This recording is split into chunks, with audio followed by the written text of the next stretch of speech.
মায়েরা সন্তানদের জন্য সবকিছু করতে পারে। মা মা, হ্যাঁ মনা, পুজো তো চলেই আসলো। এবার পুজোতে কি আমার একটা নতুন জামা হবে না? আমার সব বন্ধুদের নতুন জামা কেনা হয়ে গেছে মা, পুজোর জামা।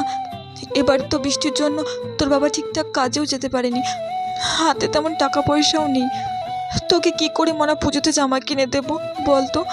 সবাই তো পুজোতে নতুন জামা পরে ঘুরতে যাবে, আমি কি তাহলে পুরনো জামা পরে ঘুরতে যাব? ঠিক আছে, দেখছি কোনো ব্যবস্থা করতে পারি কিনা। আমি কিছু জানি না, আমাকে পুজোতে নতুন জামা কিনে দিতেই হবে, নাহলে আমি আজকে ভাতই খাবো না।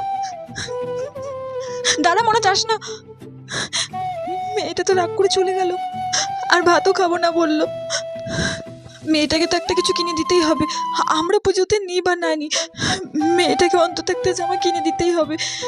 যাই দেখি কাজের বাড়ি দিদির কাছ থেকে কিছু টাকা ধার পাই কিনা, যাই।